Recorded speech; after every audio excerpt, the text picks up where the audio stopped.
तो जेडीयू को पता है कि उसकी ज़मीन खिसक चुकी है। रामचंद्र बाबू ने सही ही कहा है कि डूबती हुई नाव है, डूबती हुई जहाज है वो, तो कौन रहना चाहेगा उसमें। कि वो चले हैं हमारी शख्सियत बिगाड़ने, वो चले हैं हमारी शख्सियत बिगाड़ने, जबकि खुद उनको मरम्मत की ज़रूरत है ना। कि एक सूची में 7, एक सूची में 6, एक सूची में 6, माने 3 वर्सेस 20, उसमें माननीय लोग हैं। हकीकत है इस पूरे स्क्रिप्ट के पीछे एक तीर से 2 निशाना साधा गया है। कौन बिहार को सुरक्षित हाथों में ले जाएगा, कौन होगा जो 17 सालों में भी बिहार को आत्मनिर्भर नहीं बना सके, इस कलंक को कैसे मिटाएगा, पलायन की जो कलंक बिहार पे लगती है उसको कैसे मिटाएगा, और वो आने वाले दिन में रामचंद्र बाबू मिटाने का काम करेंगे। और यही विजन बिहार के लोगों के समक्ष हम लोग रखने की काम करेंगे। पिछड़ा अति पिछड़ा की पार्टी विशेष तौर पे जानी जाती है, लोहिया कर्पूरी जी के विचारों पर चलने वाली पार्टी है, तो फिर इसमें एक ही समाज, विशेषकर राजपूत समाज का ही लोगों को क्यों रखा गया है। पता है कि जदयू को एक वोट मिलने नहीं जा रहा है, तो ये जितने चुन चुन के आप उसमें देखेंगे कि वैसे नेता को भी रखा गया है जिनका कोई जनाधार नहीं है। हाल के दिनों में बिहार के सियासत में बड़ा उलटफेर हुआ, नई सरकार बनी, लेकिन सरकार के अंदर कुछ भी ठीक नहीं चल रहा।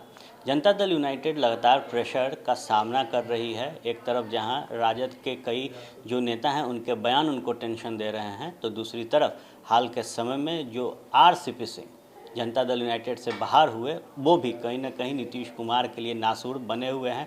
बीजेपी लगातार पलटवार कर रही है। इन तमाम चीज़ों को लेकर आज सियासी जो चर्चा है वो तेज़ होने वाली है, क्योंकि एक खलबलाहट फिर आरसीपी सिंह को लेकर जेडीयू के अंदर है। कई जिलों का जो दौरा है वो आरसीपी सिंह ने किया है, और इसके बाद नीतीश कुमार अपने संगठन में फेरबदल करते नज़र आए हैं। जेडीयू अपने संगठन को कहीं ना कहीं स्थिर करते हुए नज़र आ रही है। बात करेंगे हम आरसीपी सिंह के बेहद करीबी हैं अमित जी, उनसे। अमित सिंह जी, ये खलबली क्यों है जेडीयू के अंदर? अब ये तो जेडीयू वाले ज़्यादा बेहतर बताएंगे, चूँकि जेडीयू की क्या कमजोरी है। रामचंद्र बाबू ने उनके संगठन को शून्य से शिखर पर पहुंचाया। रामचंद्र बाबू ने क्या नहीं उस पार्टी के लिए किया, लेकिन उसके बदले में उन्हें क्या मिला? धोखा। जब 2 सांसद से 16 सांसद पे पार्टी पहुंची थी, तो वो क्रेडिट जाएगा भाई माननीय नेता को, और जब 75 से 43 पर आएंगे तो वो क्रेडिट चला गया रामचंद्र बाबू को, जबकि राष्ट्रीय अध्यक्ष कौन थे उस समय। तो जेडीयू को पता है कि उसकी ज़मीन खिसक चुकी है। रामचंद्र बाबू ने सही ही कहा है कि डूबती हुई नाव है, डूबती हुई जहाज है वो, तो कौन रहना चाहेगा उसमें। ज़मीन खिसकने की बात आप कर रहे हैं। शाहाबाद में एक जो लिस्ट जेडीयू ने जारी की, उसमें कई क्षेत्रीय समाज के नेताओं का नाम है। हाल के दिनों में आप लोगों ने एक बड़ा कार्यक्रम शाहाबाद में किया। 3 मेन पिलर क्षत्रिय समाज से बात की जाए तो एक आप थे, एक कन्हैया सिंह थे, एक जितेंद्र नीरज थे। तो ये कैसे जेडीयू पलट रही है और क्यों ये सूची उनको जारी करना पड़ा? देखिए, अब है क्या कि भाई हम लोग अपना काम कर रहे हैं।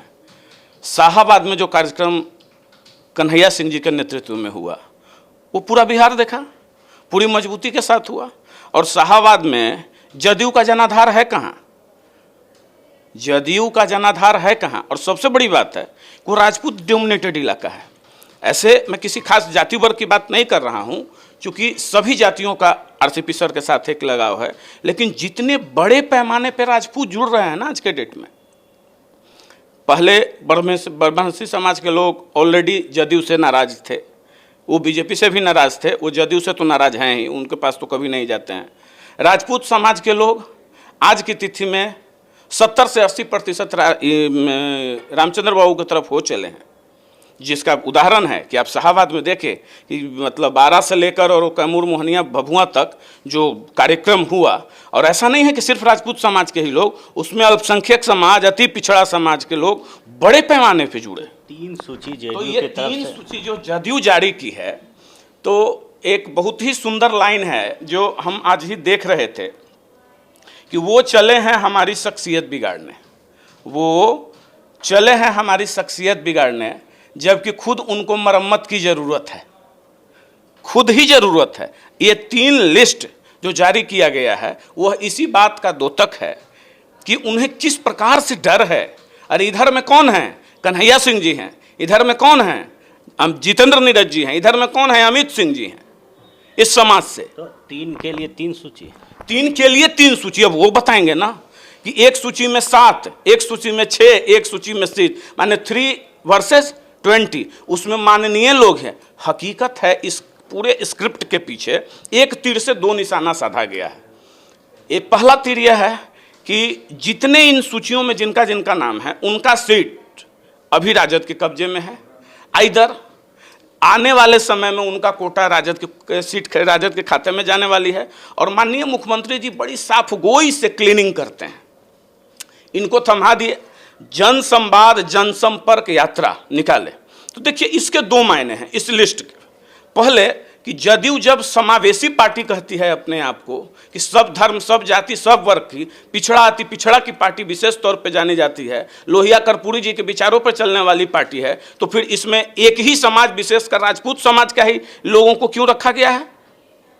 तो सबसे बड़ा तो सवाल ये है ना कि आरसीपी सिंह की जिक्र आप कर रहे हैं, आप राजद के उन तमाम सीटों का बात कर रहे हैं, तो हाल के दिनों में आरसीपी सिंह ने बात की जाए तो जगदानंद सिंह के भी बयान को समर्थन दिया, जो वरिष्ठ नेता हैं शिवानंद तिवारी उनके भी बयान को समर्थन दिया। तो क्या आरसीपी सिंह इस चीज़ को समझते हैं कि आने वाले समय में गठबंधन टूटेगी तो एक फ़ायदा राजद के साथ जाने से मिल सकता है? नहीं, देखिए अभी ये हाइपोथेटिकल क्वेश्चन है कि किसके साथ जाने से किसके साथ आने से नहीं, लेकिन यह बात तो पक्की तौर पे है ना कि उस लिस्ट वो लिस्ट 2 ही चीज़ जाहिर हो रहा है कि या तो राजपूत से आप भयक्रांत हैं, तो राजपूत से जब आप भयक्रांत हैं और राजपूतों से पता है कि जदयू को 1 वोट मिलने नहीं जा रहा है, तो ये जितने चुन चुन के आप उसमें देखेंगे कि वैसे नेता को भी रखा गया है जिनका कोई जनाधार नहीं है, तो चुन चुन के सबको उस लिस्ट में डाला गया है कि समय आने पे ठिकरा आपके सिर फोड़ के आपको बाहर का रास्ता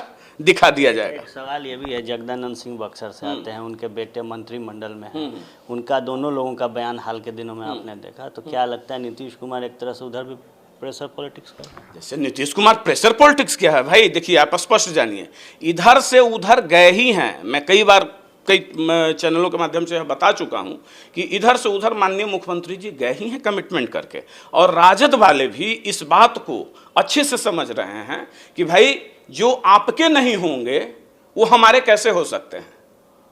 जो बीजेपी के जिनका इतना पुराना रिश्ता रहा है, जो 43 पे आने पे भी मुख्यमंत्री बनाए, उनके नहीं हुए तो आप इनके कैसे हो जाएंगे? इतनी भरोसा क्यों? तो ये चाह रहे हैं कि जितनी जल्दी हो भाई आप हमको मुख्यमंत्री का कुर्सी कमिट किए हैं कर दीजिए और आप जाइए, आपको प्रधानमंत्री बनने का शौक है आप घूमिए पूरे देश में कीजिए। लेकिन ये तो माननीय मुख्यमंत्री जी को तो पता है कि ये बिल्कुल फेविक्विक से चलते हैं, तभी जाएंगे दूसरे जगह, इस कुर्सी को तभी अपने से अलग करेंगे जब दूसरी कुर्सी पक्की नजर आएगी, तो ऐसा तो होगा नहीं।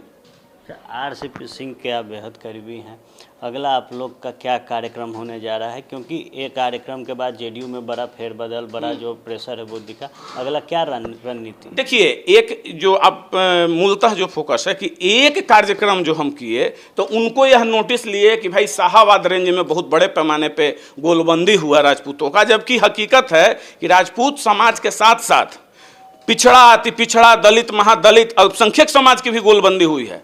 और वही नहीं हुआ, वैशाली में भी हुआ, दिखा है सड़कों पर, मोतिहारी में भी हुआ, शिवहर में भी हुआ, सीतामढ़ी में भी हुआ, हर जगह हुआ। तो अभी तो फिर अगला कार्यक्रम तो हमारा है, हम लोग तो अपने जो वैसे कार्यकर्ता जो अपने आप को ठगे महसूस कर रहे थे जदयू के अंदर में, जो हमारे कार्यकर्ता रामचंद्र बाबू के बनाए हुए कार्यकर्ता थे, उन सबों को इसमें जोड़ने का काम हम कर रहे हैं, उनका विचार लेने का काम कर रहे हैं। क्योंकि अब राजनीति करनी है तो आगे तो निर्णय करना होगा ना कि हमको करना क्या है, फॉर द फ्यूचर क्या हमारा डिसीजन होगा। तो हम इसी ये में निकल रहे हैं, हमारा अभी कोई इलेक्शन नहीं है या कोई रैली रैला कुछ कर नहीं रहे हैं। अब इसी में ही लोगों की घबराहट, चूंकि आत्मबल के तो कमजोर हो चुके हैं लोग, अब कभी 3 लिस्ट जारी करते हैं, हो सके हम फिर दोबारा दौरे में रामचंद्र बाबू निकलेंगे तो इस बार पटेल समाज का लिस्ट जारी करेंगे, उसके बाद निकलेंगे तो अति पिछड़ा समाज का लिस्ट जारी करेंगे। मैंने अभी जात जात का कार्ड खेलेंगे। लेकिन एक बात पक्के तौर पे मैं बता देना चाहता हूँ, ठीक है, जाति बंधन सब कुछ चलता है, लेकिन आज का युवा, आज का बिहार, आज का देश अब जातीय दंश झेलने को तैयार नहीं है, जातीय बंधन में बंधने को तैयार नहीं है। हर कोई उस उस पैराग्राफ को, उसके लिए वो पैरामीटर है कि कौन है जो बिहार को तरक्की के रास्ते पर ले जा सकता है, किसका विजन स्पष्ट है बिहार के तरक्की के लिए, कौन बिहार को सुरक्षित हाथों में ले जाएगा, कौन होगा जो 17 सालों में भी बिहार को आत्मनिर्भर नहीं बना सके, इस कलंक को कैसे मिटाएगा, पलायन की जो कलंक बिहार पे लगती है उसको कैसे मिटाएगा, और वो आने वाले दिन में रामचंद्र बाबू मिटाने का काम करेंगे। और यही विजन बिहार के लोगों के समक्ष हम लोग रखने की काम करेंगे। देखिए, निश्चित तौर पर विजन जो बड़ा है वो है, और इसके साथ ही आरसीपी सिंह लगातार जो दौरा है वो करते रहेंगे। शाहाबाद में हाल के समय में आरसीपी सिंह का जो दौरा हुआ, उसके बाद जेडीयू ने कई क्षत्रिय समाज से आने वाले नेताओं की एक बड़ी जो लंबी सूची थी वो जारी की थी, क्योंकि जिन लोगों द्वारा ये कार्यक्रम शाहाबाद में आयोजित किया गया था वो क्षत्रिय समाज से आते हैं। तो निश्चित तौर पर गोलबंदी की तैयारी जेडीयू की तरफ चल रही है, तो आरसीपी सिंह का हथौड़ा जो है वो भी गर्म पड़ रहा है। आप बने रहे फर्स्ट बिहार के साथ, खबरों का सिलसिला यूँ चलता रहे।